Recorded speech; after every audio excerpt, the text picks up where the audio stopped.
जी अस्सलाम वालेकुम नाज़रीन। आज मैं आपको सिखाने जा रही हूँ चिकन पकोड़ा की रेसिपी। इससे पहले आप सबको रमज़ान मुबारक और उम्मीद है आपके रोज़े बहुत अच्छे गुजर रहे होंगे और आपकी नमाज़ें, इबादतें और रोज़े अल्लाह कबूल फरमाए। तो चलते हैं अपनी रेसिपी की तरफ। पहले मैं आपके साथ शेयर करती हूँ इंग्रेडिएंट्स। यहाँ हमने लिया है बंद गोभी, साथ में शिमला मिर्च, गाजरें, प्याज और ये हरी प्याज है जो मैंने फ्रीज़ की थी, इसलिए कुछ इस तरह के टेक्सचर में लग रही है। साथ में ग्रीन चिलीज़ हैं और रेड चिलीज़ हैं। यहाँ पे बेकिंग सोडा है और ये कुछ चिकन है, तकरीबन 1 बाउल आप ले लें। उसके बाद ये सोया सॉस और ये लहसुन का पेस्ट। उसके बाद ये थोड़ी सी केचप जो मैंने घर में बनाई है, जिसकी रेसिपी मैं आपके साथ बाद में शेयर करूँगी। ये साथ में चिली सॉस, वो सोया सॉस, ये चिली सॉस और ये हैं हमारे मसाले। यहाँ हमारे पास है नमक और काली मिर्च पाउडर और ये घर में बनी हुई जो है कुटी लाल मिर्च है।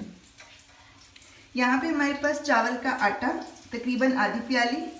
यहाँ पे हमारे पास तकरीबन 1 प्याली मैदा, एक से थोड़ी सी कम, 1 प्याली तक। और यहाँ हमारे पास रूम टेम्परेचर पे पानी। यहाँ पर मैंने सारी सब्जियाँ जो हैं वो मिक्स कर ली हैं। अब इसमें मैं डालूँगी chilli sauce, soya sauce, ketchup,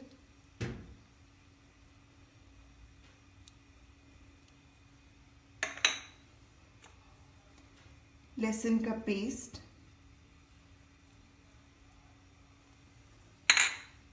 और ये अपने सारे मसाला जात।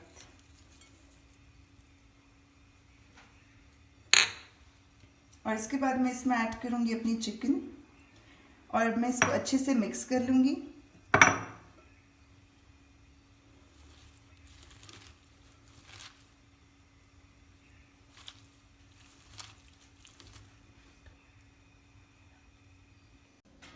यहाँ मैंने सारा कुछ इसमें मिक्स कर लिया। अब मैं इसमें डाल रही हूँ राइस का फ्लोर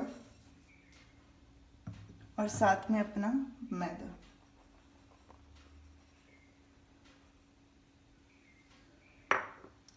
अब मैं इसमें थोड़ा सा पानी ऐड करूँगी हस्बे ज़रूरत।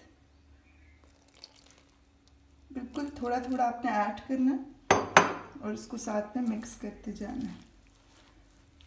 इसको बहुत ज़्यादा आपने इसका वो नहीं बनाना पेस्ट, इसको बस इस तरह करना है कि सारी सब्जियां जो हैं वो अच्छे से एक दूसरे के साथ मिक्स हो जाए और बहुत इसको पतला नहीं करना और बहुत ज़्यादा थिक भी नहीं छोड़ना। जी इस पेस्ट को घोले हुए तकरीबन मेरे यहाँ 10 मिनट गुजर चुके हैं, 10 से 12 मिनट। और अब मैं इसमें ना बेकिंग सोडा ऐड कर रही हूँ।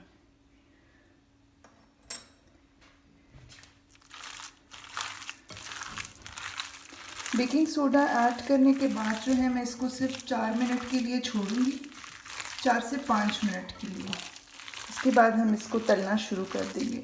इसमें मैंने पानी जो है वो कम इसलिए डाला था कि इसमें जो सब्ज़ी है उसका पानी थोड़ा सा खुद निकलता है, तो इसलिए मैंने इसमें कम पानी ऐड किया था। यहाँ पे हमारा तेल गरम हो चुका है और इसमें मैंने कढ़ाई में पहले चूँकि चिप्स तल लिए थे, तो उसकी वजह से ज़रा सी कढ़ाई के नीचे आपको रंग बदला हुआ दिखेगा। अब हम इसको तल रहे हैं पकोड़ों को।